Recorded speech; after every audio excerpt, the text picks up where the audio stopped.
থাকে আর সেই রকম কান থাকে তো আপনি কথা শুনতে পাবেন। আপনি বাইকটা ছেড়েছেন, একটা পাথর বলে দিল ভালুকা 5 কিলোমিটার, পাথর আপনাকে কথা বলে দিয়েছে।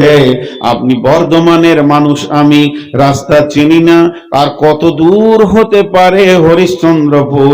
যখনই বেরঘচি লেখা আছে আর 12 কিলোমিটার, পাথর কথা বলে, আওয়াজ কথা বলে, লাইট কথা বলে, লাল জ্বলছে যাওয়া যাবে না, সবুজ তাহলে ছেড়ে দিয়েছে, এরাও কথা বলে। তেমনি সূর্য কথা বলে। প্রতিদিন সূর্য যখন উঠে বিশ্ববাসীকে বলে, রে তোমরা যারা বিছানা থেকে উঠেছ বড় সৌভাগ্যবান, রাত্রিতে লাশ হয়ে যেতে তো দুর্ভাগ্য হয়ে যেত। অতএব তোমরা একটা নতুন দিন, নতুন জীবন পেয়েছো, তওবা করো, নামাজ ধরো, বাস করো, ব্রেক করো, জুয়া ছাড়ো, মদ ছাড়ো, পর্দায় চলে এসো, বেপর্দায় থাকিও না। এত জ্ঞান দেয় বিশ্বকে সূর্য বলে। সুযোগ পেয়েছো, সুযোগটা কাজে লাগাও, সময়কে নষ্ট করে দিও না বসে বসে। আবার ওই সূর্য যখন ডুবে তখন পৃথিবীকে বলে টাটা বাই বাই, আমি চলে গেলাম, তবে তোমাদেরকে একটা জ্ঞান দিয়ে গেলাম। বিশ্ববাসী রে, তোমরা যারা বেঁচে আছো, তোমরা কবরের দিকে একদিন আগিয়ে চলে এলে। তোমাদের জীবনে কবরে যাওয়ার যতগুলি দিন আছে, একটা দিন আজকে তোমার শেষ হয়ে গেল। এই বলে সূর্য ডুবে যায়। আর এরই জন্য 2টি নামাজের পরে কোনো সুন্নত নামাজ রাখা হয়নি। বিশ্ববাসী রে, কবর যেন প্রতিনিয়তি তোমাকে ডাকছে। তো সেই কবরে যাওয়ার আগে তুমি ফজরের পর হিসাবে বসে যাও, কবরের সামগ্রী কি কি নিতে হবে, পাথেয় কি কি নিতে হবে, পথের সামান কি কি নিতে হবে। কেউ কারো সঙ্গে যাবে না, আমি একাই যাব, এসেছি একা, যাইব একা, সঙ্গে কেহ যাবে না। যেমনি একা একই আসিন ভবে, একা একই যাব বিদায় কালে, পথের সাথী কোথায় গো পাব। এই হিসাবটা তুমি সকালে করো। আর মাগরিবের আগে, আসরের পর যে তোমাকে সময়টা দেওয়া হয়েছে, খেলা দেখার জন্য নয়, ফাজলামো মারার জন্য নয়, চায়ের দোকানে ভ্যাড় ভ্যাড় করে বকার জন্য নয়, বরং তুমি মসজিদেই বসে বসে অঙ্ক করো। আজকে সারাদিনে কতটা আখেরাতের সওদা করলাম, আমার ব্যাগে কতটা মাল ঢুকলো, কতটা পরিমাণে মাল আমি নিতে পারলাম, যেহেতু কবর আমার জন্য অপেক্ষা করছি।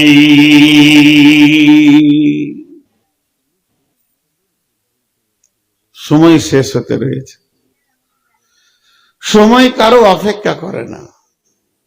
কবরের দিকে আমরা এগিয়ে যাচ্ছি। চলেন, বিশ্বনবী কবরের জগতের নাম দিয়েছে আলামে বারজাক। আলামে বারজাক, মওতের পর কিয়ামতের মাঠে ওঠার আগে এই জগৎটার নাম হলো আলামে বারজাক। কবরে তো সবাই যায় না, আমাদের মুসলিমদের কবর দেয়, আবার গায়ের মুসলিমদের ভিতরে কিছু পুঁতে দেয়, কিছু নদীতে গঙ্গাতে ভাসিয়ে দেয়, কিছু পুড়িয়ে দেয়। নন মুসলিম কিছু সমাধি পূর্ব পশ্চিমে খ্রিস্টানেরা করে, আবার কিছু জাতি আছে বসিয়ে ওকে পুঁতে দেয়। বিভিন্ন রকম ফেসবুকে ইউটিউবে এখন দেখতে পাবেন কালচার আছে। তো কাউকে বাঘে খেয়ে নিল, কাউকে আপনার কিনা হাঙ্গরে খেয়েছে, কেউ সমুদ্রে পানিতে ডুবে মরেছে, বিভিন্ন রকম। সে লাশ আর পাওয়া যায়নি, তাহলে কবর তো যে যাবে সে হিসাব নিকাশ হবে, এদের কি হবে? জি ভাই, মরার পরেই প্রথমেই প্রত্যেক প্রত্যেকটি মানুষকে, এই জিনকে একই প্রশ্ন করা হবে, মান রব্বুকা মা দীনুকা মান নবিয়ুকা। তাতে সে হিন্দু হোক, তাতে সে মুসলিম হোক, তাতে সে জৈন হোক, খ্রিস্টান হোক, বৌদ্ধ হোক, ইহুদি হোক, নাসারা হোক, মাজুসি হোক, অগ্নি পূজক হোক, মূর্তি পূজক হোক, লাস্টে যখন রাখা হবে শ্মশানে পোড়ানোর জন্য, তখনও প্রশ্ন করা হবে মান রব্বুকা মা দীনুকা মান নবিয়ুকা। এই তিনটে প্রশ্ন থেকে কেউ বাদ যাবে না। জি, এই তিনটে প্রশ্ন থেকে কেউ বাদ যাবে না। আল্লাহ তাবারাক ওয়া তাআলা নবী বলছেন, ইদা উদিয়াল মাইয়িতু ফিল কবরে আতাহু মালাকানি ফায়াকুলানি মান রব্বুকা মা দীনুকা ওয়া মান নবিয়ুকা। যখন মাইয়াতকে কবরে রাখা হয়, তখন দুইজন পরীক্ষক আছে। ও মা বোন আমার, একজন নয়, দুইটি ফেরেশতা। তারা দুজন এসে প্রশ্ন করে, মান রব্বুকা, তোমার রব কে? মা দীনুকা, তোমার দিন কি, তোমার ইজিন কি, মতবাদ কি, কোন নিয়ম কানুনে তুমি চলেছ, কোন আইনের ওপরে নিজের জীবনকে চালিয়েছ, তোমার দিন কি? ওমান নবিয়ুকা, তোমার জীবনের আইডিয়াল বা তোমার জীবনের নেতা কে ছিল, তার নামটা তুমি বলো। যখন কোন লোক ঠিক ঠিক উত্তর দিয়ে দেয়, রব্বি আল্লাহ, আমার হায়াত মত রুজির মালিক ছিলেন আমার রব আল্লাহ, আমার দিন ছিল ইসলাম, আমি ইসলামের আইনের বাইরে এতটুকু পা রাখিনি, আর আমার নেতার নাম হচ্ছে নবী মুহাম্মদুর রাসূলুল্লাহ সাল্লাল্লাহু আলাইহি ওয়াসাল্লাম। যখন তিনটি প্রশ্ন ঠিক ঠিক উত্তর দিয়ে দেবে, তখন আল্লাহ তাবারাক ওয়া তাআলা আসমান থেকে বলবে, কাদ সাদ্দাক্তা, আমার এই বান্দা সত্য বলেছে, বান্দা আমার। ওর জন্য যত রকম জান্নাতি ফেসিলিটি আছে কবরে দেওয়া হবে। তারপরও বিশ্বনবী বলছেন, জাহান্নামের দরজাটা একবার খুলে দেওয়া হবে, তার কাছে তাপ আসবে না, জাহান্নামের দৃশ্যটা তাকে একবার এক ঝলক দেখানো হবে। আর তখন বলবে সুবহানাল্লাহ, আল্লাহ কঠিন জায়গা। ফেরেশতা বলবে, রে আল্লাহর গোলাম, তুমি আল্লাহকে রাজি করেছো, ঠিক ঠিক পথে চলেছ, আর তোমার রব তোমাকে ওই রকম কঠিন জায়গা থেকে বাঁচিয়েছে এবং তোমাকে রহম করেছে।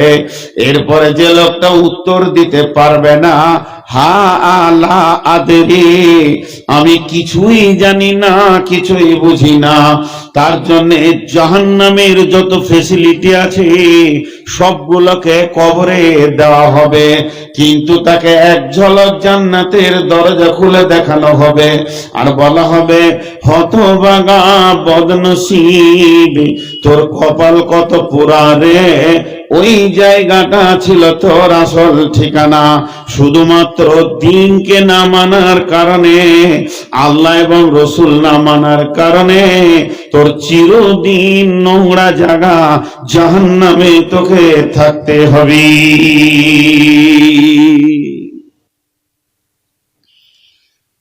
কিছু প্রশ্ন আছে এখানে, প্রশ্ন এবং উত্তর। এই প্রশ্নগুলো ফতোয়া প্রশ্ন নয়, যুক্তি প্রশ্ন, প্রশ্ন উত্তর এক্ষুনি হবে। কিরে বাপ, আমার কি চয়েস হলো তোকে? তো এই দিকটা একটু খেয়াল রাখেন। কিন্তু দেখেন, কবরে আমাদের সকলকে যেতে হবে। আপনার মন না চাইলেও যেতে হবে, মন চাইলেও যেতে হবে। সেদিন আপনাকে কবরে দিয়ে আসবে, কেউ আপনার সঙ্গে থাকবে না। জি, বিশ্বনবী বলে দিয়েছেন। কিন্তু যুক্তি কথাগুলো 1 মিনিট পরে বলছি। তার আগে একটা কথা আপনার সামনে আমি বলতে চাইছি, যে যতগুলি লোক আমরা বসে আছি, খালি একজন বলি আমি কবরে যাব না। আমি মরব না। জি, সালাম দিতে আছে, আসসালামু আলাইকুম। আমি প্রথমে বলেছি, আপনারা উত্তর দিয়েছেন, দিয়েছেন কি দেননি? আসসালামু আলাইকুম, ওয়ালাইকুম সালাম। কিন্তু দুই জায়গায় সালামটা তখন সালাম থাকে না, দোয়া থাকে। একটা সালাম থাকে, মসজিদে ঢুকবেন, কেউ নাই, আপনি একা ঢুকছেন, তাও সালাম দেন। কেন? আল্লাহর ফেরেশতা আছে, অনেক জিন আছে, আপনি দেখতে পেয়েছেন না, নামাজ পড়ে। তো সালাম দেওয়ার পরেই যে ওখানে চুপ থাকবো আমি উত্তর নেওয়ার জন্য, কেউ রুকুতে আছে, কেউ সাজদাতে আছে, তারা তাদের মতো করে মুফতিরা যেমন ফতোয়া দিয়েছেন সেরকম উত্তর দিবে। কিন্তু আমার তো শোনার অপেক্ষা নাই, তা আমি আরো দুটো কথা বলে নিব। আল্লাহ মাফতাহলি আবু আবা রাহমাতিকা, দোয়া পড়ে নিলাম। তেমনি আর একটা জায়গায় আমরা সালাম দিই, সেটা কোথা? আসসালামু আলাইকুম ইয়া আহলাল কুবুরি ইয়াগফিরুল্লাহু লানা ওয়া লাকুম। দোয়া শেষ। আসসালামু আলাইকুম ইয়া আহলাল কুবুরি ইয়াগফিরুল্লাহু লানা ওয়া লাকুম। দোয়া শেষ। এরপরে একটা স্মরণী কথা, ওয়ান্তুম সালাফনা ওয়া নাহনু বিল আসরি। এটা হলো স্মরণী কথা। এইখানে সালামটা দোয়া, শান্তি বর্ষিত হোক হে কবরবাসী। কবি জসিমউদ্দিন বলেছেন, হাত জোর করে দোয়া কর দাদু, হাত জোর করে দোয়া কর দাদু, এই খোদা রহমান। হাত জোর করে দোয়া কর দাদু, এই খোদা রহমান। জান্নাত নসিব করিও গো তুমি, যত আছে মৃত্যু ব্যথিত প্রাণ।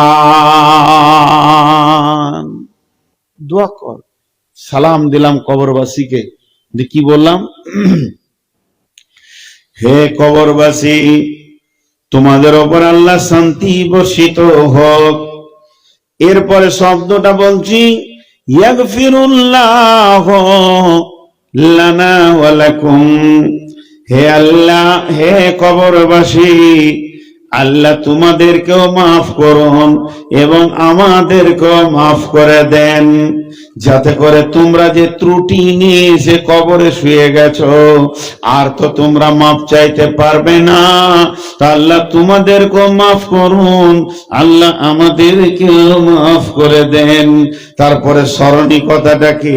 ওয়ান্তুম সালাফুনা, কবরবাসীরে তোমরা আগে আগে এসেছো, আমরা তোমাদের পেছনে পেছনে আসছি। মাইকম্যান ভাই, একটা সাউন্ড দেন ভাই, আজকে মাইক হালকা মাইক, তো মনিটরিং নাই, কিছু নাই, খুব কষ্ট হচ্ছে। একটু সাউন্ড দেন, আর বক্স গুলো পারলে একটু কমিয়ে দিয়ে হরেনের সাউন্ডটা বাড়ান।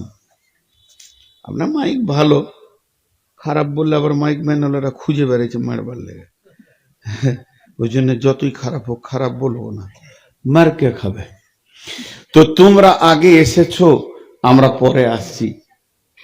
তো একজন বড় আল্লাহওয়ালা কি কথা বলছে দেখেন, আমাদের টাকা হয়েছে, টাকা আছে। আজকে বাংলাদেশ থেকে ফেসবুকে দেখছিলাম, দিয়েছে প্যাকেজ, সিঙ্গাপুর আর কোথা আবুধাবি ঘুরবি, তো টাকা জমা কর, চল দল বেঁধে যাব। বাংলাদেশ ওয়ালারা এদিকে খুব ঘুরতে খুব পারে। তো আমাদেরও দেশে আছে এরকম, দার্জিলিং যেছে, জলপাইগুড়ি যেছে, আর কোথায় যেছে, এই কাশ্মীর টাশ্মীর ঘুরছে, টাকা খরচা করছে। আল্লাহ দিয়েছে, টাকা খরচা করুন। কিন্তু যেখানেই যান, দুটি জায়গা একবার যান। একটা হলো আল্লাহ এবং রসুল একই ভাষা বলেছেন, মানিস্তাতা ইলাইহি সাবিলা, যদি তোমার ক্ষমতা হয়ে যায় তাহলে আল্লাহর ঘরে আসিও, মক্কা মদিনায় আসিও, মসজিদে হারাম, মসজিদে নববী, মসজিদে কুবা জিয়ারত করিও। এইগুলি হলো এমন একটি জায়গা, ইমানের তারাক্কি হবে, ইমান বাড়বে। হুদাল্লিল আলামিন বলা হয়েছে, জি, হুদাল্লিল আলামিন বলা হয়েছে, ইমান বাড়বে। এটা একটা গেল। আর যদি তুমি গরিব মানুষ আর চাই ধনী হও, টাকা নাই, পয়সা নাই, আর একটা জায়গা ঘুরতে যাও, তবে তুমি সেখানে যাবে, যার পাশে যাবে তার লাভ হবে না, তোমার লাভ হবে। আমার আব্বা মায়ের কবর আছে যেখানে, আমি যদি মালদা থেকেও গভীর রাত্রিতে চোখের পানিতে বলি, মাবুদ আমার মা বাপের কবরকে নূরে মানোয়ার করে দাও, যতটা রিয়াকশন হবে কবরের পাশে গিয়ে বললেও অতটাই হবে, তার থেকে কম বেশি হবে না। আমি যদি বাংলাদেশ থেকে বলি যতটা কবুল হবে, কবরের মাথায় দাঁড়িয়ে বলি অতটাই কবুল হবে। তবে কবরে গেলে কি হবে, একদিন আমল করে দেখবেন, একা যাবেন, নির্জন টাইমে যাবেন, যদি পারেন তো গভীর রাত্রে গোরস্থানে গিয়ে দেখবেন কত হাজি সাহেব, কত মাওলানা, কত বিখ্যাত তাহাজ্জুদ পড়নেওয়ালা পরেশগার দিনদার আলিম, কুখ্যাত ডাকাত বেঈমান লম্পট সুদার ও মাতাল সব যেন কবরে নীরব নগরে শুয়ে আছে, তাদের কথা বলার ক্ষমতা নাই।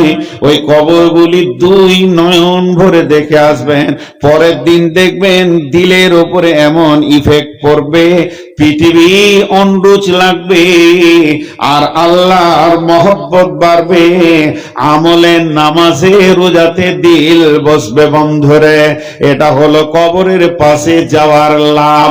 সে লাভটা হলো কি, যারা জীবিত আছে যদি কবর দেখে, তারা নিজের জীবনের রিজাল্টটা বা রাস্তাটা খুঁজে পাবে। আমার আল্লাহ বলেছেন, আল হাকুমুত তাকাসুর হাত্তা যুরতুমুল মাকাবির, মালের প্রাচুর্য তোদেরকে কবরের গাঢ়া থেকে, খাল থেকে গাফেল করে দিয়েছে। মাল এত বেশি চোখে লেমিনেশন হয়ে গেছে, কবর আর ঢুকছে না। স্পঞ্জ বলে একটি জিনিস আছে, তুলা বলে একটা জিনিস আছে, পানি দিলেই পানিকে ধরে নিবে, পানিকে যেতে দেবে না, অনেক বেশি পানিকে ধরে নিতে পারে। তবে যদি স্পঞ্জকে, তুলাকে প্লাস্টিক দিয়ে লেমিনেশন করে দেওয়া হয়, ওই প্লাস্টিক আর এক ফোঁটা পানি নিবে না, ওই প্লাস্টিক আর এক ফোঁটা পানি তুলাকে, স্পঞ্জকে যেতে দিবে না।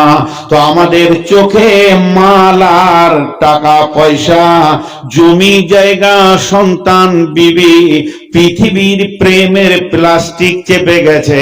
কবর বলে যে ভয়, এই ভয়ের ফোঁটার পানিটা হৃদয়ে গ্রাহী আর হচ্ছে না। এটা কখন হবে, ওই প্লাস্টিকটাকে কাটতে হবে, ছিঁড়তে হবে।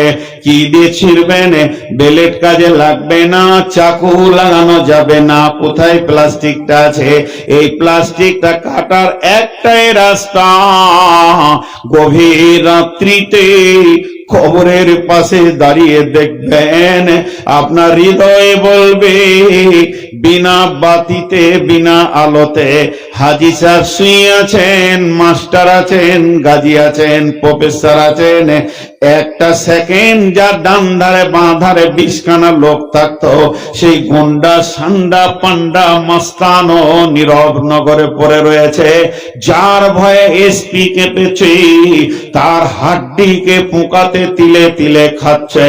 অতএব কবর হলো মহা সত্য। আর আমার আল্লাহ বলছেন, তোদেরই দিলের ভিতরে এমন লেমিনেশন হয়েছে রে, কবরে যেতে হবে কথাটা মনেই তোদের টের পড়ছে না।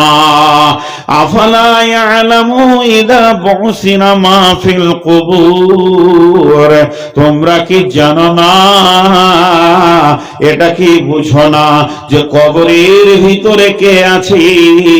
যেদিন কিয়ামতের দিনে তোলা হবে, আমি সমস্ত কে আছে কেমন আছে বুঝিয়ে দেব।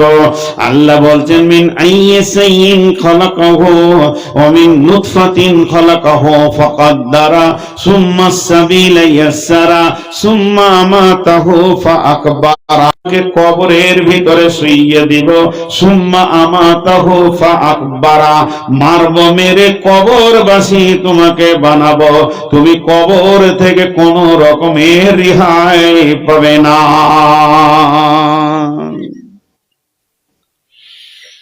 জি ভাই, আল্লাহ তাবারক ওয়া তাআলা ধীর গতিতে আমাদেরকে কবরের দিকে আগাচ্ছে। আমরা আজকে এই দিনের জন্য যতগুলি লোক এইখানে বসে আছি, কি নারী কি পুরুষ কি শিশু, আমি বক্তা সহ, আপনারা শ্রোতা সহ, বড় বড় আলেম বুজুর্গ, দিন গাউস কুতুব আবদাল, পীর পয়গম্বর যত আছি এখানে, কয়েকটা ঘন্টা কবরের দিকে তত্তর করে আগিয়ে যাচ্ছে। একজন সম্ভব শেখ সাদি আলাইহির রহমান রাস্তায় হাঁটছে। এর মাঝে একটা ছোট্ট উদাহরণ দিই।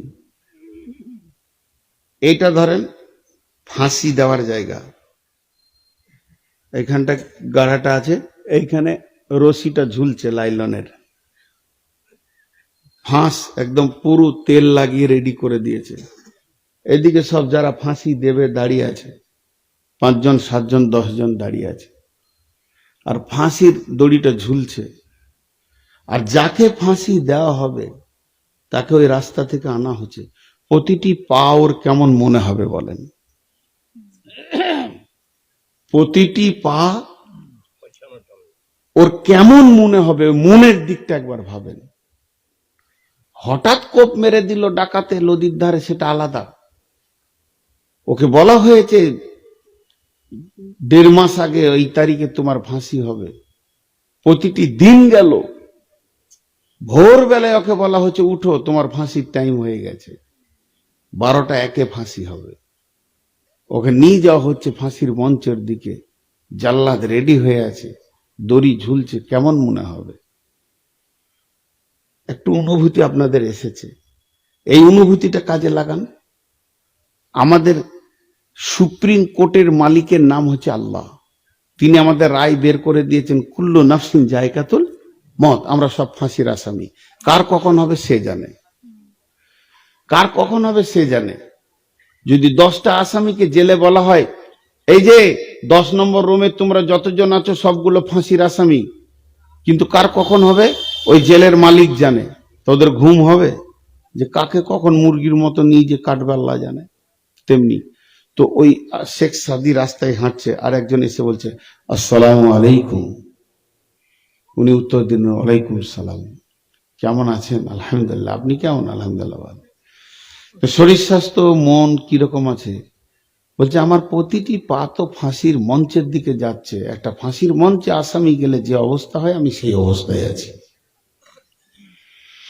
এ ছিল তাদের ধ্যান ধারণা। আমরা হাসতে পারতাম না, আমরা পশুর থেকে নিকৃষ্ট হয়ে গেছি বলে হাসতে পারছি। হাজি ভাই, আপনাদের এলাকায় গোরস্থানে মাটি দিতে গিয়ে এই দৃশ্য কোনোদিন দেখেছেন? আমি 2-1 জায়গায় দেখেছি, কোন এলাকায় তা বলবো না, আমার এলাকা আপনার এলাকাও হতে পারে।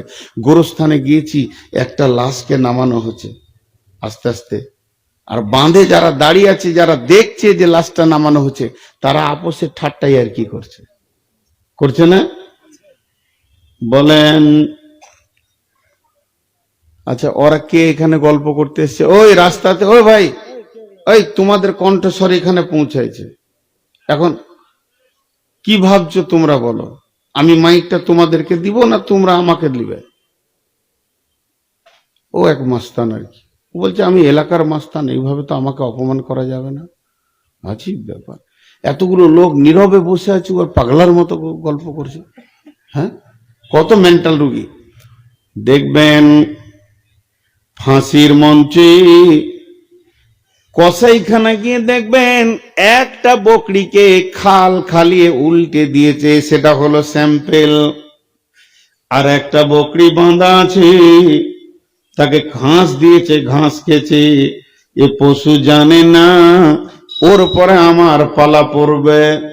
খরিদ্দার এসে গেছে, বলছে 20 কেজি লাগবে। তখন দোকানদার তাকিয়ে বলছে এটা তো 8 কেজি হবে। আর এইদিকে তাকিয়ে বলছে এটাও 15 কেজি হয়ে যাবে। বলছে ভাই তুমি দাঁড়াও, 10 মিনিটের ভিতরে 20 কেজি দিচ্ছি, তার মানে ও আর কমই। 5 মিনিটও নয়, ওকে জবাই করা হবে, খালিয়ে এর সঙ্গী প্যাকিং করা হবে। তারপরও ঘাস খেয়েছে। ও জানে না আমি কোথায় এসেছি, কেন কেন কেন কেন। তার একটাই উত্তর, পশু পশু পশু পশু পশু ভবিষ্যৎ সম্পর্কে জ্ঞান রাখে না। কিন্তু 5টা ফাঁসির আসামিকে আনা হয়েছে, এখানে বসিয়ে রাখা হয়েছে। একজন গলায় ফাঁসি দিয়ে তাকে মারা হলো, চোখের সামনে ছটফট করে মরছে। আর দ্বিতীয় জনকে বলা হচ্ছে 3 মিনিট পর তোমার ওই লাশটা নামানো হবে, এরপরে তুমি উঠবে। ওই লোকটা কিছুই খেতে পারবে না, পান করতে পারবে না, তার মনের ভিতরে সেই আনন্দ থাকবে না। তা আমরা পশু হয়ে গেছি, এর জন্য একটা লাশ কবরে নামায় আর কবরস্থানে দাঁড়িয়ে দাঁড়িয়ে কত বন্ধু বান্ধব নিয়ে আনন্দ ঠাট্টাই আর কি করে। তার কারণ হচ্ছে কবরের ব্যাপারে আমাদের ধ্যান ধারণা শেষ হয়ে গেছে। হযরতে ওসমান গনি রাদিয়াল্লাহু তাআলা আনহু যখন কবর দেখতেন বা কবরের কাছে যেতেন, অঝোর নয়নে কাঁদতেন। এত বেশি কাঁদতেন যে তিনার দাড়ি ভিজে টস টস করে অশ্রু পড়ত।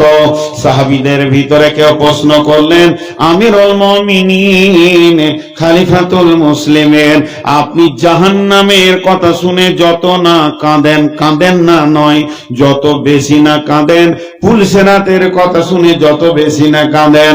আপনাকে দেখেছি কিয়ামতের কথা, মিজানের কথা, দাঁড়িপাল্লার কথা, নেকি বদির কথা, জান্নাত জাহান্নামের কথা শুনে যত বেশি না কাঁদেন, কবরের কথা শুনে কেন এত বেশি কাঁদেন? হযরত ওসমান গনি বলেছিলেন, আখিরাতের যতগুলি মঞ্জিল আছে, আল্লাহর নবী বলেছেন আউয়ালু আখিরু মঞ্জিল আউয়ালু মঞ্জিল আলামে বারযাখ, আখিরাতের যত মঞ্জিল আছে তার মধ্যে প্রথম মঞ্জিল হলো কবর। কবরে যদি কারো চাকা ফেঁসে যায়, সে ফেঁসে গেল। আবার এখানে যদি উদ্ধার হয়ে যায়, সে বেঁচে গেল। অতএব বিশ্বনবী বলেছেন কবরের ভিতরে সওয়াল জবাব হবে এবং এটি তোমাকে পাস করে যেতে হবে।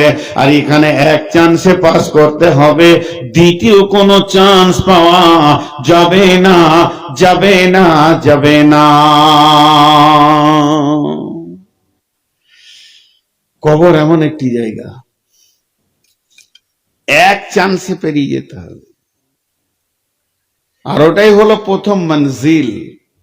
বড় বড় আলিম ওলামা রাতে কান্না করে গো, বিভূতি খেয়ে কান্না করে। আমি দেখেছি অনেক আলেম ওলামা, যে যত বড় আলেম সে তত বেশি কাঁদে, তত বেশি নামাজ পড়ে।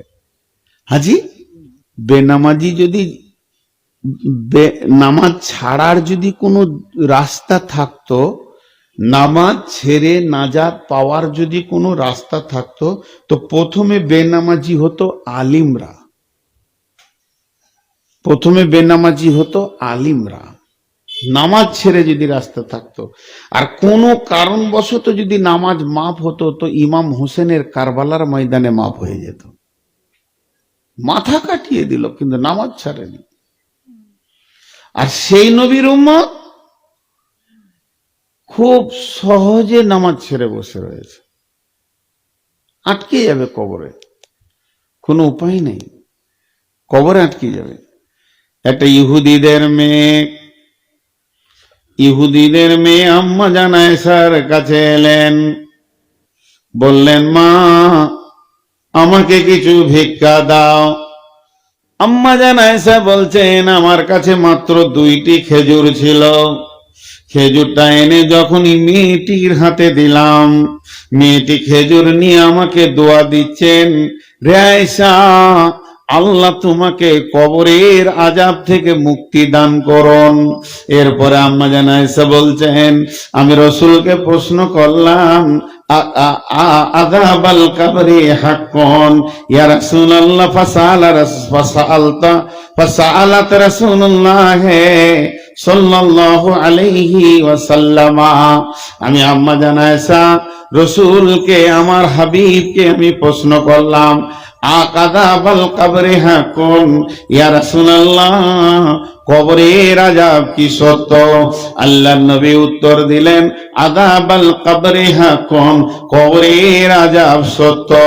আম্মা জান আয়েশা বলছেন তখন থেকে আমি ধ্যানে জ্ঞানে খুব খেয়াল করে দেখেছি, প্রিয় হাবিব আখিরি নবী প্রত্যেকটি নামাজের শেষে কবরের আযাব থেকে আল্লাহর কাছে মুক্তি চেয়েছেন। লোকটি কে? বিশ্ব নবী, যার আগের গুনাহ মাফ, পেছনের গুনাহ মাফ, যিনি নবীদের নবী, সব মাখলুকের নবী, সব জামানার নবী, দুনিয়াতে নবী, কবরে নবী, হাসরে নবী, জান্নাতে নবী, যার নবুয়তি কাটার মতো কেউ নাই, তিনি সমস্ত নবীদের নবী। তিনি প্রত্যেকটি নামাজের শেষে কবরের আযাব থেকে আল্লাহর কাছে মুক্তি চেয়েছেন। তিনি বলেছেন কি, আল্লাহুম্মা ইন্নী আউযু বিকা মিন আযাবিল কবরি ওয়া আউযু বিকা মিন ফিতনাতিল মাসিহিদ দাজ্জাল। আযাবাল কবরে এত কঠিন আযাব যে এর থেকে বিশ্ব নবী মাফ চেয়েছেন।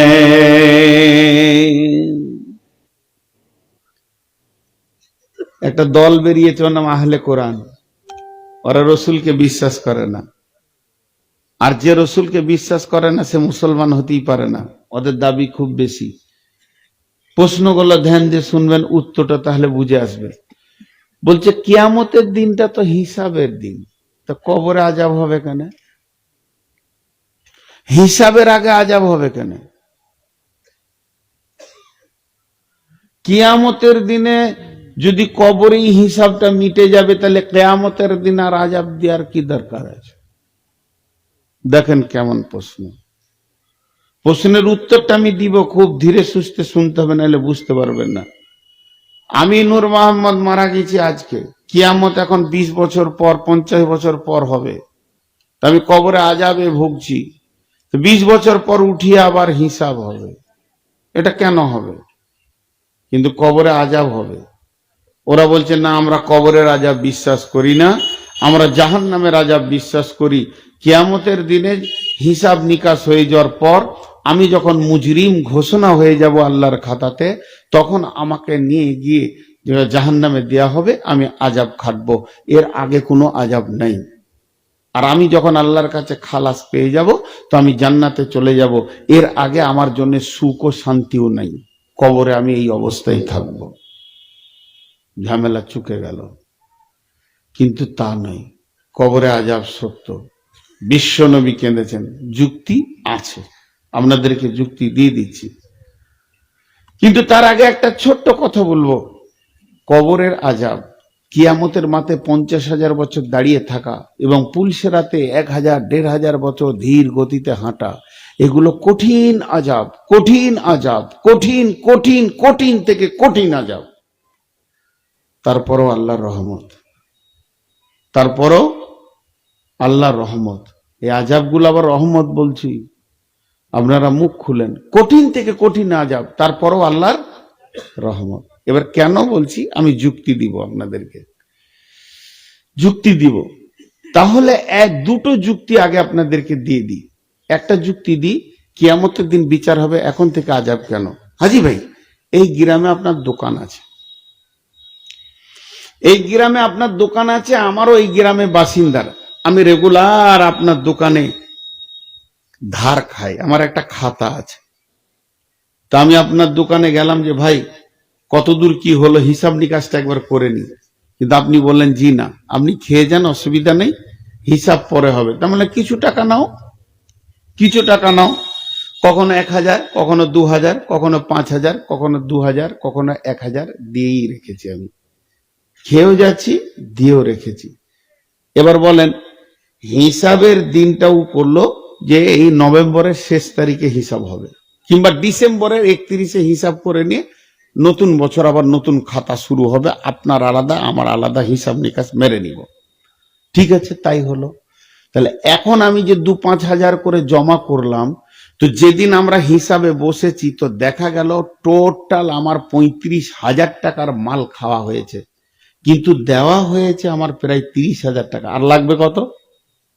5,000। কথাটা বুঝাতে পারলাম? একবার বলেন, বুঝাতে পারলাম?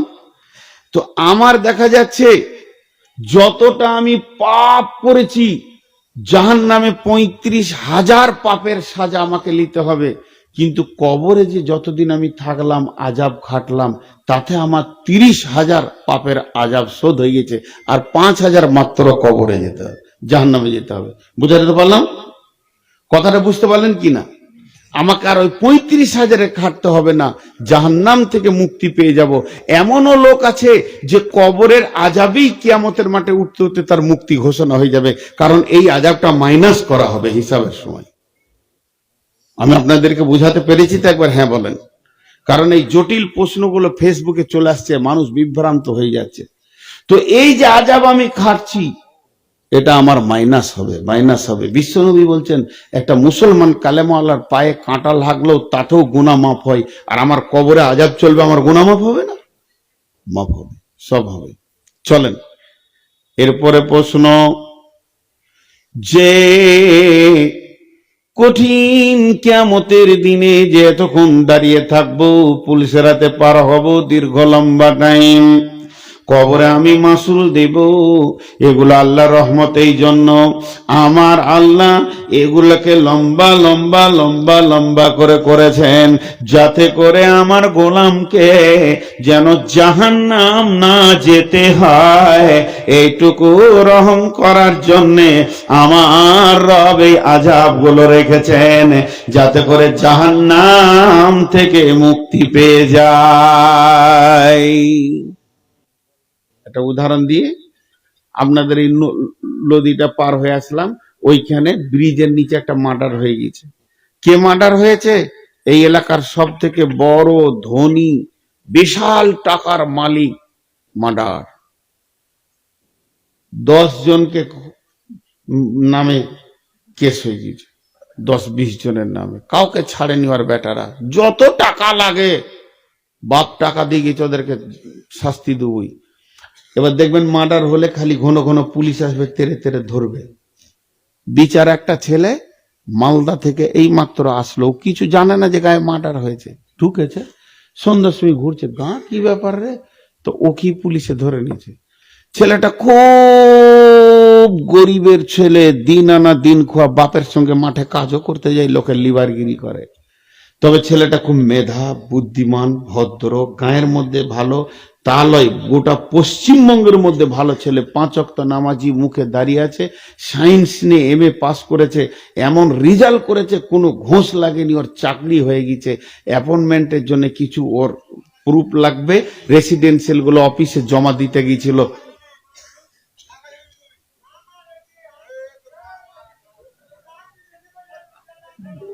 কি হলো? আমাকে কিছু বলছে নাকি? এমন ছাগলও দুনিয়াতে আছে, এইখানেই চিল্লাইতে হবে? এইগুলোকে নিয়ে এখানকার মেয়েরা সংসার করছে। সুবহানাল্লাহ, মেয়েরা কত কষ্টে আছে গো। আহারে বোন রে, এইরকম ভেড়া নিয়ে তুই দুনিয়া করছিস রে বোন, রাম ছাগল নিয়ে দুনিয়া করছে। কিরকম চিল্লাইলাম, ভয় কে গেছি যে ওখানে কিছু হলো নাকি। আচ্ছা বেশ, আর মার্ডারেরই কথা বলছি ফের। এবার দেখেন ছেলেটা শরীয়তের দিক থেকে, আল্লাহ এবং রসুলের দিক থেকেও ফার্স্ট ক্লাস, শিক্ষা তো ফার্স্ট ক্লাস।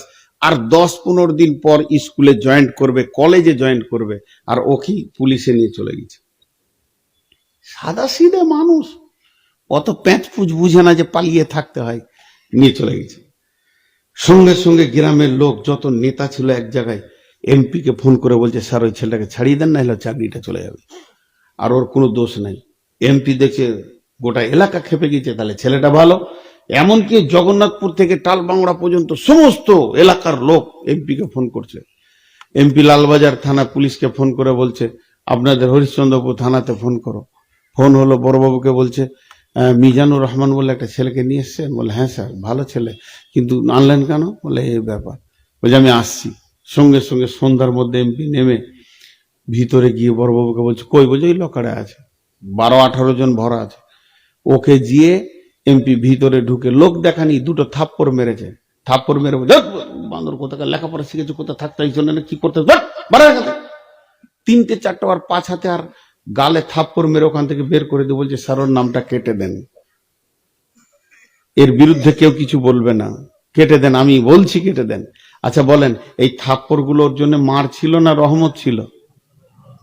জেল থেকে বাঁচলো, চাকরি বাঁচলো। তো আমার রব জানছে গোলাম আমার কালেমা পড়েও অনেক পাপ করেছে, নামাজ পড়েও পাপ করেছে, একে আমি জাহান্নাম নামে দরজাটা পার করব না, ওই চৌকাটায় যেতে দিব না।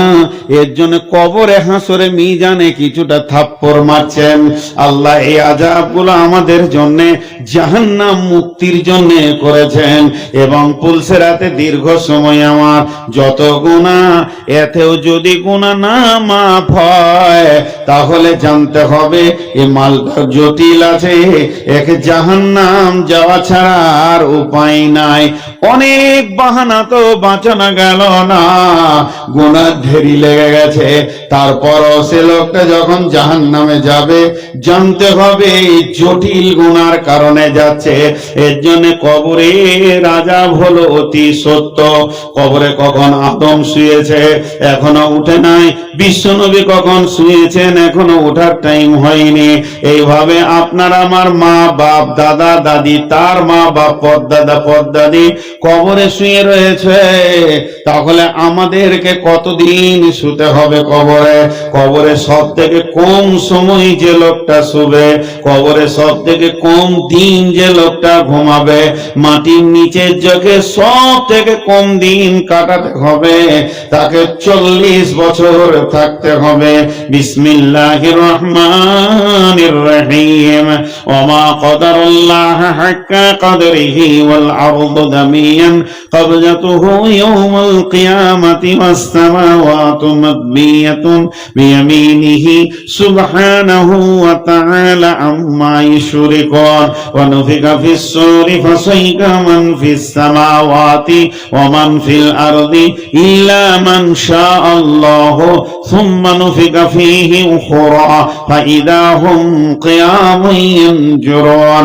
ওয়া আশরাকাতিল আরদু বিনূরি রাব্বিহা ওয়া উজিয়াল কিতাবু ওয়া জিআ বিন নাবিয়্যিন ওয়া জিআ বিন নাবিয়্যিন ওয়াশ শুহাদা'i ওয়া কুদিয়া বাইনাহুম বিল হাক্কি ওয়া হুম লা ইউযলামুন।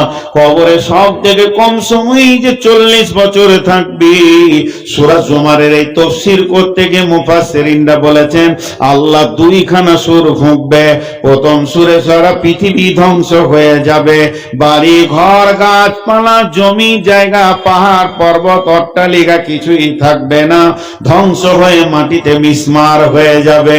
এতে সবাই মাটি চাপা পড়ে থাকবে, কোন সূর্য উঠবে না, ডুববে না, অক্সিজেন থাকবে না, পৃথিবীটা জিরো তো জিরো, শূন্য অবস্থায় থাকবে। কতদিন থাকবে? 40 বছর থাকবে। 40 বছর পর সুম্মা নুফিকা ফীহি উখরা, এরপর দ্বিতীয় সূর যখন ফোঁড়া হবে তখন নাঙ্গা অবস্থায় উঠবে।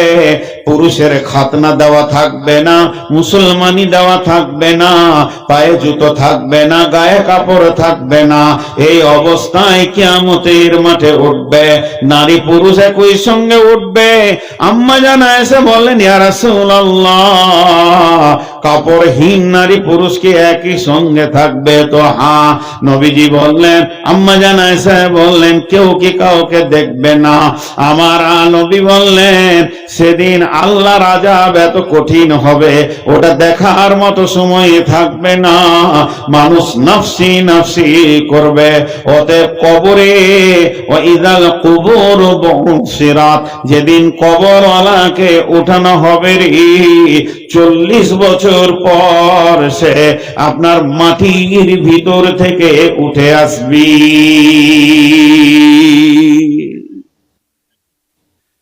আমি হয়তো ভুল বলছি কোনো জায়গায়, হতে পারে আমার মাথা কমজোর, বুঝাতে পারছি না, হতে পারে এটাও আমার কমজোর, কিংবা আমি ঠিক বুঝাচ্ছি, আপনারা হয়তো ভুল শুনছেন, এটাও হতে পারে, না হওয়ার কিছু নয়। কিন্তু আমার আল্লাহ এবং রসুল যা বলেছেন তা ঠিক। এই জায়গাটা হতে পারে লাই, ঠিক, এটা হবেই। ভাইরা আমার, তাহলে সেই কবর কঠিন জায়গা। আমাদের কি কোনো দিন কবর বলে মনে পড়েছে?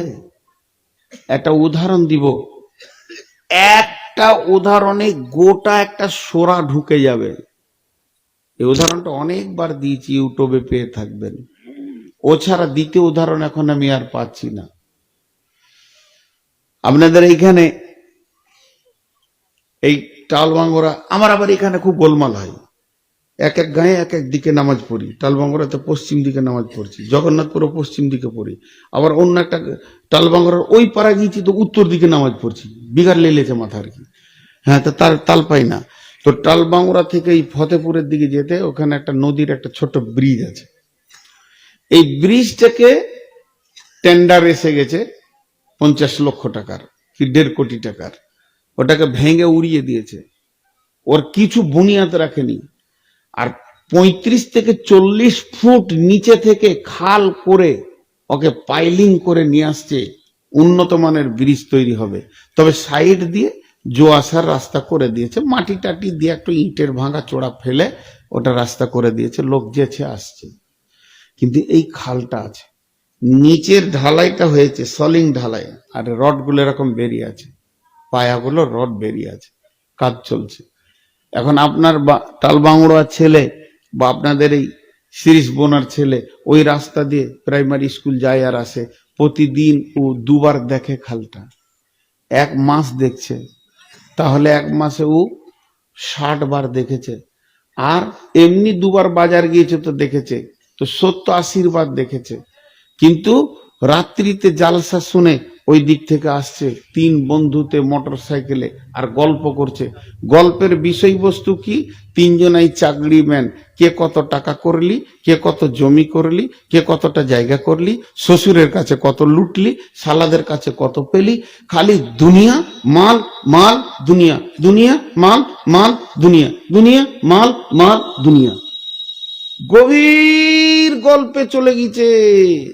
হট করার বন্ধুদের ভিতরে একজন বলছে, আরে হরিশ্চন্দ্রপুরে একটা জায়গা আছে 36 লক্ষ টাকা দাম, 12 লাখ করে দিয়ে 3 জন নিয়ে একটা ফ্ল্যাট বাসা করবো।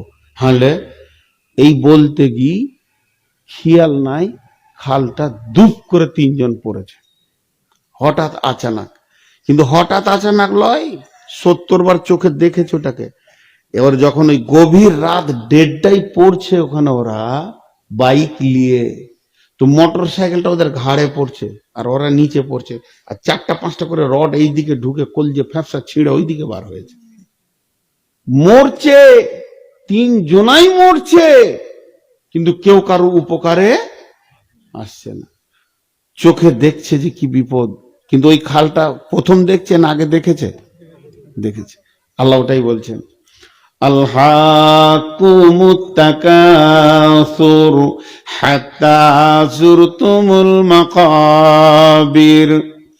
মালের প্রাচুর্য, ধন সম্পদ তোকে আমার কবর থেকে ভুলিয়ে রেখেছে। তবে তুমি এই গাড়াটা যে আজকে প্রথম দেখছো তা নয়, তুমি যে ঢুকে প্রথম দেখছো তা নয়, এই গাড়াটা কতবার তুমি দেখেছো তার কোনো আয়াত্তা নাই। একবার দাদাকে নামাতে এসেছো, একবার দাদিজিকে নামাতে এসেছো, শ্বশুরের জানাজাতে শরীক হয়েছ, আলেমের জানাজাতে শরীক হয়েছ, বড় দুলাভাই মারা গেছে শরীক হয়েছ, ছোট বোনের বাচ্চাটা মারা গেল সেটা তো তুমি শরীক হয়েছ। তোমার জীবনে 100-র উপরেও তুমি জানাজা পড়েছো, আর এই কবরকে তুমি দেখে গেছো।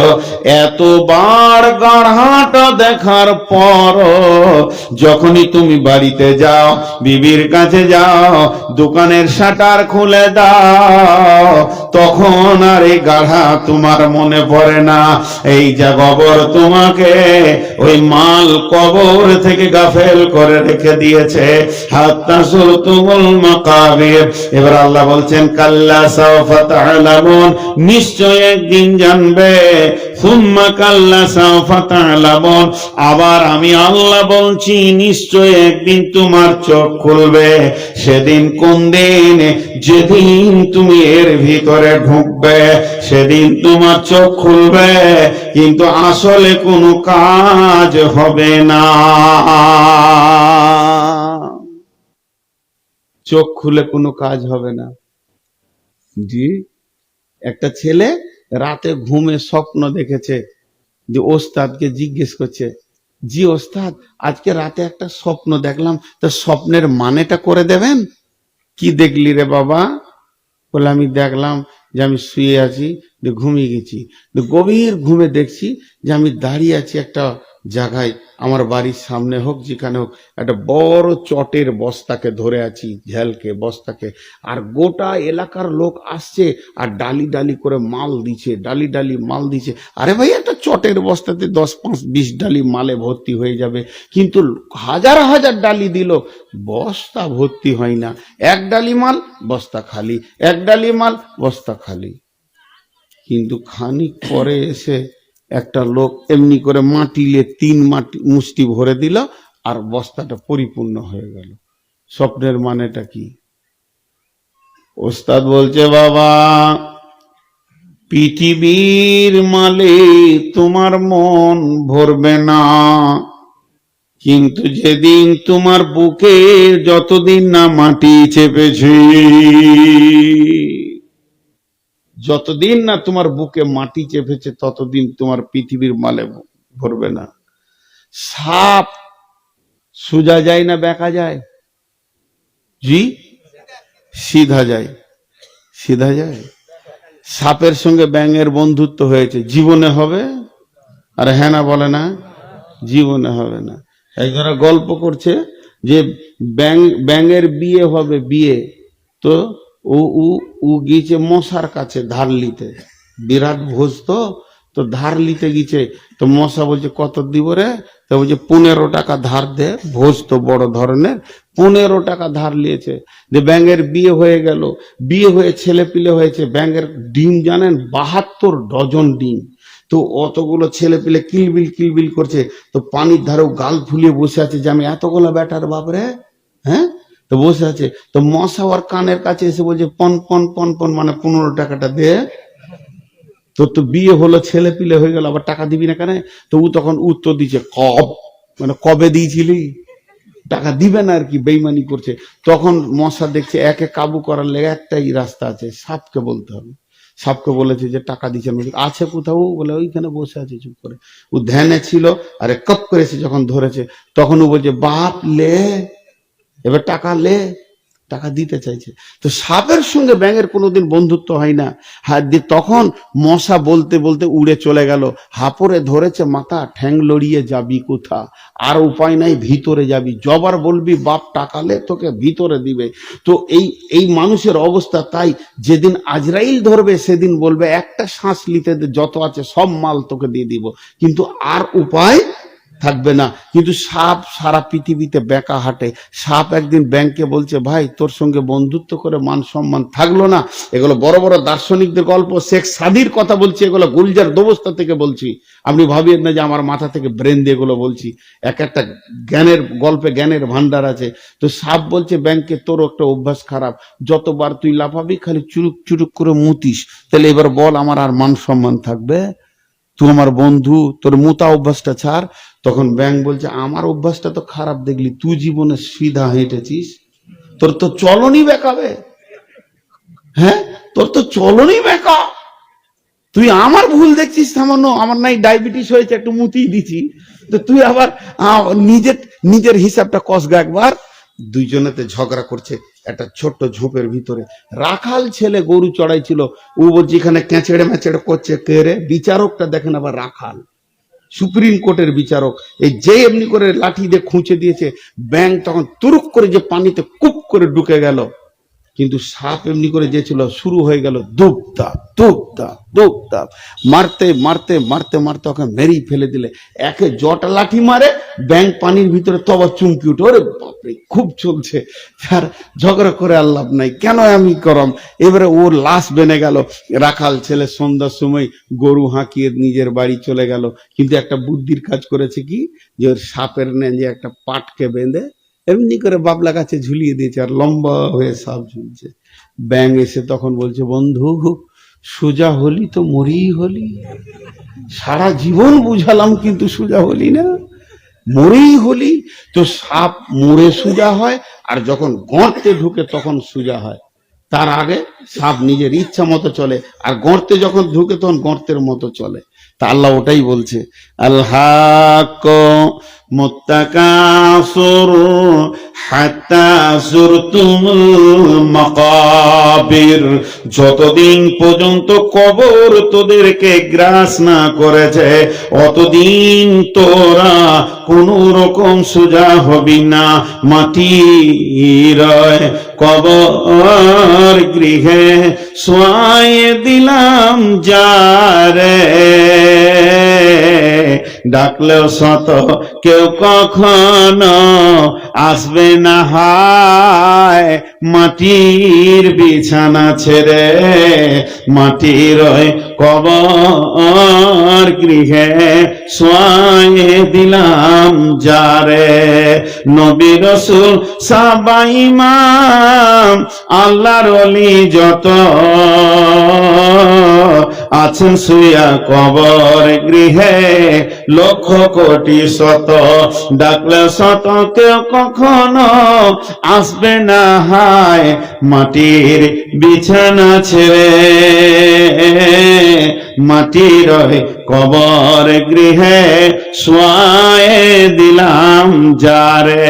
আল্লাহ বলছেন, কাল্লা সায়ালামুন সুম্মা কাল্লা সায়ালামুন, কাল্লা লাউ ইয়াতালামুন কাল্লা লাউ ইয়ালামুনা আল্লাহকুমুত তাকাসুর হাত্তা যুরতুমুল মাকাবির, কাল্লা সাওফা তা'লামুন সুম্মা কাল্লা সাওফা তা'লামুন, কাল্লা লাউ তা'লামুনা ইলমাল ইয়াকিন, কাল্লা লাউ তা'লামুনা ইলমাল ইয়াকিন। পৃথিবীর যে জ্ঞানটা তোর ছিল না কবর সম্পর্কে, সেদিন তোর জ্ঞান হয়ে যাবে। লাতারাফুন্নাল জাহিন, চোখে যখন তুই আযাবকে দেখবি তখন তোর জ্ঞান হয়ে যাবে। সুম্মা লাতারাবুন্নাহা আইনাল ইয়াকিন, চোখ দিয়ে আযাব দেখেও তোর জ্ঞান বেড়ে যাবে, ইয়াকিন বেড়ে যাবে, কিন্তু কোনো কাজে আসবে না।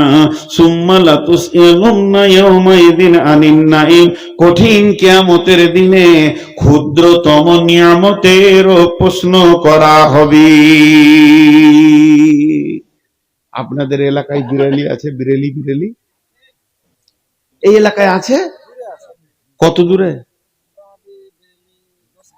10 কিলোমিটার দূরে। ইয়া নবী সালামু আলাইকা, ইয়া রাসূল সালামু আলাইকা। আছে, আমার এলাকায় আছে ভাই। ও, আমার এলাকায় আছে।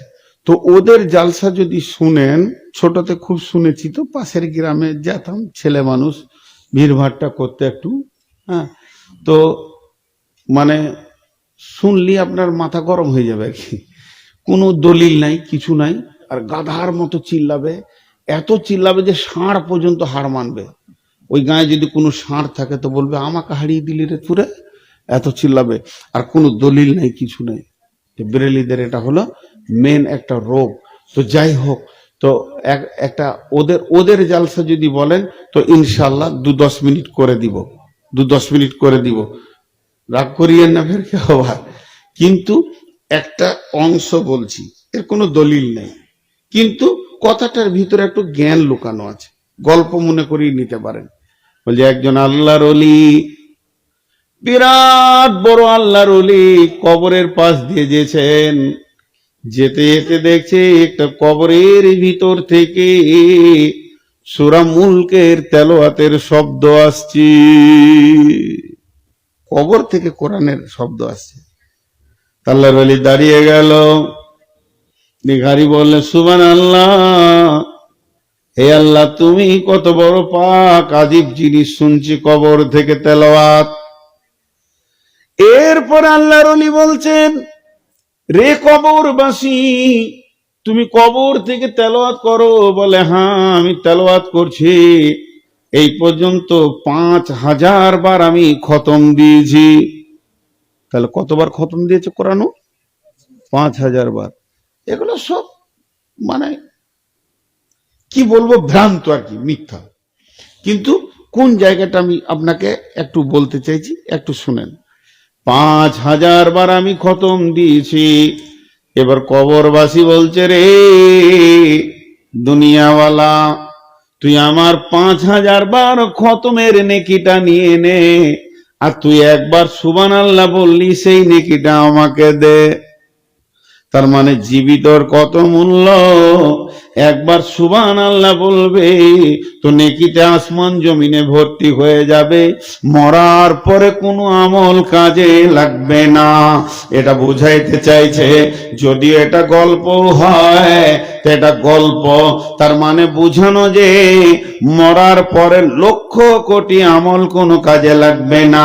বিশ্বনবী বলে গেছেন, ইযা মাতাল ইনসানু ইনকাতা আনহু আমালুহু, মানুষ যখন মরে যাবে তার আমলের লাইন কেটে যাবে, আর পৃথিবীতে যতদিন বেঁচে থাকবে যেটাই আমল করবে ওটাই কাজে লাগাতে পারবে। অতএব এখন যে আমরা বেঁচে আছি, কবরকে এখন থেকে যদি অনুধাবন না করে, বন্ধুরে এমন একটা দিন আসবে, সেদিন কবর আমাকে কোন দিন টক করে তুলে নেবে। কবর এমন একটা উই পোকা, ওই পোকাতে যেমন কাঠকে ঘুনে কটকট কটকট কটকট করে দিয়ে তার অস্তিত্বকে শেষ করে দেয়, মানব কুলের অস্তিত্বকে কবর নামে টক টক টক টক করে একটা একটা করে তুলে মানবকে জিরোর দিকে ঠেলতে রয়েছে। এরই নাম কবর। জি, সেই কবরে প্রশ্ন করা হবে 3টি। জি, কোনো টেনশন নেই। লোক বসে আছে এখনো উঠেনি, ওই 2-1টা লোক উঠছে, উঠবে, আধ-একটা তো উঠবেই। অনেকের অসুখ আছে, পেশাব লাগতেই পারে, কারণ শীত, আর এমনি যাদের ডায়াবেটিস আছে। শিরিষ বোনা, আজকালকে ছিলাম সীসাতলা, এরপরে আছে ভৈরবপুর, ওটাই দিকে নাকি? ও ওই পাশেই। আচ্ছা, ওখানে কিয়ামত হবে, আজকে কবর হয়ে যাক। জি, লাইন ধরে হবে তো ভালো হবে। কালকে ছিল জান্নাত জাহান্নাম, ওরা আগের বাড়ি করে নিয়েছে। তো আপনাদের আর বেশি বিরক্ত করব না, খালি 3টে প্রশ্নের উত্তর কিভাবে দেবেন শর্টে বলে দিব। 5-7 মিনিট বসেন, বেশি লয়। আল্লাহর রাস্তে এতক্ষণ যখন থাকলেন, মাঝে একটা কথা বলে নি। এখন আমার ঘড়িতে বাজছে 40 হলো, আর 10 মিনিট বসেন, 50, আর 10 মিনিট কালেকশন করে নিব। তো আপনারা আল্লাহর ওয়াস্তে মনে পড়াইলে আল্লাহু আকবার। আপনাদের এলাকায় টাল বাংলায় এত আসি যে লোক আমাকে খুবই ভালোবাসে। আর এলাকায় আসলে ওখানে মৌলানা সাহাবুদ্দিনের ঋণ শোধ করতে পারবো না, ওনার ভালোবাসার ঋণ শোধ করতে পারবো না। আজকে এক বাংলার লোক আমাকে জিজ্ঞেস করছে তোমার বাড়ি কোথায়, জি আমরা কেন বলবো? 27 বছর আসছি, তারপরে যদি বলে বাড়ি কোথাও, ওকে কি উত্তর দেওয়া যায় বলেন তো? হ্যাঁ, শ্বশুর যদি জামাইকে বলে কোথা থেকে এলে, বা বাড়ি কোথা তোমার, ওর বেটি তালাক হয়ে যাবে। জি, আমি এতদিন আসছি, এরপরেও যদি এই এলাকার লোক আমার বাড়ি কোথায় জিজ্ঞেস করে। তো যাই হোক, এখন আমি যে কথাটা বলছি, কবরের 3টি প্রশ্নের উত্তর যে দিবে সে পার হবে। সে 3টি প্রশ্ন কি? 1 নম্বর হলো মান রব্বুকা, তোমার রব কে। এই প্রশ্নটি কেন হবে? রবের পড়াশোনা আল্লাহ করিয়েছেন নিজে। আলাস্তু বিরব্বিকুম, আমি কি তোমাদের রব নয়? তাহলে প্রথম ক্লাস আল্লাহ নিয়েছেন, আমাদেরকে রবের ট্রেনিং আল্লাহ করে দিয়েছেন। দ্বিতীয় নম্বর, এই পৃথিবীর বুকে আমার আল্লাহ কোরআনে যতবার রব বলে পরিচয় দিয়েছেন, পরিচয়ের জায়গাতে যতগুলো দোয়া আছে, চাওয়ার ব্যাপারে, ভিক্ষা করার ব্যাপারে, রব্বানা আতিনা ফিদ দুনিয়া হাসানা ওয়া ফিল আখিরাতি হাসানাতাও ওয়া কিনা আযাবান্নার, রব্বানা ফাগফির লানা যুনুবানা, রব্বানা আতমিম আলাইনা নূরানা। সব জায়গায় যেন রব রব রব মানে হচ্ছে পালনেওয়ালা, পরওয়ারদিগার। রবের আবিধানিক অর্থ পৃথিবীর কেউ তৈরি করতে পারেনি, আজও পারবে না। রব মানে পালনেওয়ালা, রব মানে পরওয়ারদিগার। পালনেওয়ালা, পরওয়ারদিগার এটা ফার্সি, পালনেওয়ালা উর্দু। আর আপনার আমার দেখভালের মালিক যিনি, তিনি আমাদের রব। কিন্তু বন্ধুরে, দার্শনিকরা একটা লম্বা তর্জমা করেছেন রব কাকে বলা হয়। দার্শনিকরা বলছেন অনস্তিত্ব থেকে অস্তিত্ব দিয়ে আনুপাতিক হারে যিনি চাহিদা মেটান, তিনি আমাদের রব। আরে ভাই, এত উঠতে লাগলো কেন লোক? 10টা মিনিট কি আপনাদের ধৈর্য থাকছে না ভাই? যারা হাঁটতে শুরু করেছেন, আপনাদের হাত পা গুলো ধরে বলছি, আল্লাহর হস্তে ঘুরে বসে যান, আল্লাহ রাজি হবে। মেহমানকে যদি আপনি রাজি করেন তো আল্লাহ রাজি হবে। আমি আল্লাহকে সাক্ষী রেখে বলছি, আল্লাহ রাজি হবে। 10টা মিনিট চেয়ে নিয়েছি, আমি 10 মিনিটই শেষ করব, তারপরে যাবেন। আর যেন না, বসে যান, ঘুরে বসে যান, আল্লাহর জন্য বসেন, আল্লাহর হস্তে বসেন। না হলে আবার হালকা করে একটা দোয়া দিয়ে দেবো যে আল্লাহ মুসা নবীর কওমের মতো সারা রাত ঘোরাও হবে, রাস্তা যেন খুঁজে না পায়। ঘুর ঘুর ঘুর ঘুর, সকালবেলায় ওইখানেই 6 মাস ঘুরেছিল মুসা নবীর কওম। জি, এরকম বলে দিয়েছি একটা জালসাই বর্ধমানে, যে একজন রাস্তায় যেতে যেতে উবুর হয়ে পড়ে গেছে, পায়ে ইট লেগে পড়ে গেছে, কপাল টপাল ফেটে গেছে। দোকা আরেকজন বলছে মৌলবীর বদ্ধ হবে। সকালে ফোন করছে যে মৌলবী সাহেব কোন বদ্ধ দিলে, তো তুমি গেলে কেন? হ্যাঁ, ইট লেগে পড়ে যেছে, আমার দোষ যেছে। হ্যাঁ, উঠিয়েন না, উঠতে হয় না, উঠতে হয় না। এটা উঠতে কেন হয় না এটা যদি বলি তো আবার 1-1.5 ঘন্টা চলে যাবে। উঠতে হয় না, যার শেষ ভালো তার সব ভালো, যার শেষ ভালো তার সব ভালো। আল্লাহ তাবারক ওয়া তাআলা কত বড় মেহেরবান যে আপনি মওতের আগেও যদি ইস্তেগফার করে কালেমা পড়েন, তাও আল্লাহ কবুল করবেন। জি, উঠতে হয় না। আমি তো আপনাদের কাছে টাইম যেটা নিয়েছি তা তো অতিক্রম করবো না ইনশাআল্লাহ। তো যাই হোক, আমি আবার অন্য কথা চলে গেল, আর উঠিয়েন না কেউ। তো রব, তাহলে আমরা পৃথিবী আমাকে খেতে দেনেওয়ালা, তার মানে তিনি রব।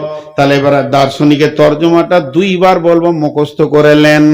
অনস্তিত্ব থেকে অস্তিত্ব দিয়ে, তার মানে আমাদের কোনো অস্তিত্ব ছিল না, যিনি আমাদেরকে বানিয়েছেন। আনুপাতিক হারে যিনি চাহিদা মিটিয়ে কবরের দিকে আমাদেরকে যিনি নিয়ে যান, তিনি আমাদের রব। তাহলে এক সময় অস্তিত্ব ছিল না, অস্তিত্ব দিল, তারপর আমাদেরকে পৃথিবীর সমস্ত চাহিদা যিনি মিটাচ্ছেন, তিনি আমাদের রব। তাহলে সে রবকে মেনে সারা দুনিয়াটা চালাতে হবে। যখন যখনই কবরে আমি যাব, তা ঘরে বাংলাতেই প্রশ্নটা হচ্ছে, আল্লাহ ফেরেশতা এসে বলবে, রে মুর্দা তুই বল, তোকে খেতে দেনেওয়ালা কে ছিল, তোর সুখ দুঃখের মালিক কে ছিল, তোর হায়াত মতের মালিক কে ছিল, তোর পুরো জীবনটার মালিক কে ছিল। বাংলা ভাষায় মান রব্বুকা, তোর রব কে, এর মানে হচ্ছে তোর পুরো জিন্দেগির দায়িত্ব কার হাতে ছিল বল। এটা যদি বাংলায় বলা হয়, মনে করেন ফেরেশতা বলবে মুর্দা ওঠ বস, কোনো আরবি নাই, এরপরে বাংলায় বলছে, রে তুই বল তোর সারা জীবনের সুখ দুঃখের মালিক কে ছিল, তখন সে বলবে আল্লাহ, রব্বি আল্লাহ, আমার রব হচ্ছেন আল্লাহ। রব মানে আল্লাহ নয়, আল্লাহ হলো রব, হলো আল্লাহর একটা গুণ। আমার মালিক অমুক, আমি এখানে জলসা করছি, এবার আমি কার আয়াতে আছি, আমি আপনার টালবাংরা মাসায় শিক্ষক, আপনি জিজ্ঞাসা করছেন ওখানকার মালিক কে মাদ্রাসার, আল্লাহ তো সবই বটেন। তারপরে উদাহরণ দেওয়ার জন্য বলছি, আমাদের মাদ্রাসার মালিক মৌলানা সাহাবুদ্দিন সাহাব, এই কথাটা যখনই বললাম, তেমনি আমার জীবন গাড়ির মালিককে, মালিককে মানে রবকে, মানে রব্বকা, তোর রবকে, উত্তর হবে রব্বি আল্লাহ, আমার মালিক হলেন আল্লাহ। নাম্বার 2 প্রশ্ন, মা দিনুকা, তুই যে জীবনে তিলে তিলে চলেছিলি, তোর তো একটা আইনকে ফলো করতে হয়েছে, খাওয়াতে উঠাতে বসাতে শোয়াতে লেনদেনে চলাফেরাতে তোকে একটা আইনকে ফলো করতে হয়েছে। সেই আইনটা তুই কোন মতবাদে চলেছিলি, মার্ক্সবাদ না গান্ধীবাদ, না তার না কার্ল মার্ক্সের লেখা, না গান্ধীর লেখা, না গীতাঞ্জলির ওপরে করেছিলে, না তুই কিভাবে চলেছিলি বল। তখন আমি পরিষ্কার বলবো, আমার শান্তির আইন ছিল ইসলাম, আমি ইসলামের রুলস কে খাওয়াতে উঠাতে বসাতে মেনে মেনে চলেছি। এবার আপনি আমি বলি, যার জীবনে ইসলামই নাই, যার শরীরে দাড়িতে টুপিতে উঠাতে বসাতে লেনদেনে পোশাকে খাওয়াতে পান করাতে পেশাব পায়খানা ইসলাম নাই, ওই লোকটা বলতে পারবে না যে আমার চালচলন ইসলামের। 3 নম্বর প্রশ্ন হবে, মান নবীউকা, তোমার নবীকে। তাহলে দ্বিতীয় প্রশ্নটা বলছি বন্ধুরে, আমি যখনই যে কোনো আইন করব, এই যে প্রথম নম্বর হলো পানি, এটা পান করার জিনিস, আমি এখন পান করব, পান করতে পারবো কি পারবো না, জোরে বলেন, আর বলেন পারবো কি না, পারবো। এবার বলেন পারবো কি পারবো না, পারবো না। বাম হাতে চলে এসেছে, আর আমার পান করা যাবে না, ইসলাম আমাকে আর পারমিশন দিচ্ছে না। ডান হাতে থাকলে পারমিশন দিচ্ছে, বাম হাতে পারমিশন দিচ্ছে না। অতএব যখনই আমি এইভাবে সূক্ষ্মভাবে ইসলামকে মেনে চলবো, তখন আমি আরামসে কবরে বলবো, আমার মতবাদের নাম হলো তৌহিদবাদ, আমি আমার দ্বীনের নাম হলো ইসলাম। 3 নম্বর, তোমার নবীকে, তোমার নবীকে, তোমার নবীকে। তখন আমি বলবো, আমার নবী মুহাম্মদুর রাসূলুল্লাহ সাল্লাল্লাহু আলাইহি ওয়াসাল্লাম। জি ভাই, যুবকদের এখন রোগ এসে গেছে, খুব করোনা ভাইরাসের তো খারাপ ভাইরাস, প্রত্যেকটা যুবককে ধরে নিয়েছে, চারিদিকে নাড়া, মাথার মাঝে চুল, দেখে কি বিভৎস খারাপ লাগছে গো। ও খুব খুশি, খালি মাথাটা এমনি করছে ঘন ঘন, মানে চুলটি বাগাইছে, আর ও ভাবছে যে সবারই বিটি যেন আমার দিকে তাকিয়েই আছে। ওর ধারণা, জি, ওর ধারণা যে লোকের বেটিরা আমার চুলই দেখছে, চুল দেখে খেপে গেছে। আর কিছু পাগলি মেয়েও আছে, সালা ওকে হুঁশই নেই, যে নিজের চুল সামলাইতে পারে না, বউ সামলাবে কি করে। ও সে হুঁশটাও নাই, বিয়ে করলে 3 দিন পর মামলা কেস কাচারি হয়ে যাচ্ছে। তো আমাদের পোশাকে আদর্শে রসুল নাই। জি, একটা মজার কথা শোনাই, আমিও একদিন তো আপনার মতো শ্রোতা ছিলাম, কোথাও কোথাও না জালসা শুনেছি বাচ্চা অবস্থায়। তো আমাদের এলাকায় এক বক্তা, উনি বলছেন না যেটা হাদিসে আছে, উনি বলছেন দেখেন একটা যুক্তি কথা দিচ্ছি, যুক্তি কথা কিছু কিছু ব্রেন থেকে বলে। তো বলছে শোনো, আমাকে যদি এখন থানার পুলিশে ধরে নিয়ে যায় হরিশ্চন্দ্রপুর, আমি বলবো তৃণমূলের লোক, সঙ্গে সঙ্গে গাড়ি করে বাড়িতে দিয়ে যাবে, আমার এমপি এমএলএ ফোন করবে কাকে ধরেছিস মিয়া। কিন্তু কবরে যখন ফেরেশতা ধরবে, যদি বলো তৃণমূলের লোক, তো মার ডবল পড়বে। ওরা কাউকে কেয়ার করে না, কোন নেতা চলে না। যদি মমতার নাম লাও তাহলে চামড়া খালিয়ে দেবে, আর যদি বলো বিজেপির লোক তাহলে তো আরো গরম করে দেবি। কংগ্রেস চলবে না, সিপিএম চলবে না। যদি কারো বুকে পাটা থাকে, কারো যদি হিম্মত থাকে, সারা দুনিয়ার ফেরেশতা, কবরের ফেরেশতা, হাসরের ফেরেশতা, মিজানের ফেরেশতা, সারা যত ফেরেশতা কুল আছে, একজনকে চিনে, সেই নবীর নাম নবী মুহাম্মদ রাসূলুল্লাহ সাল্লাল্লাহু আলাইহি সাল্লাম। তোমার যদি হিম্মত থাকে তো কবরে বলবে আমি মুহাম্মদ সাল্লাল্লাহু আলাইহি সাল্লামের লোক। কবরের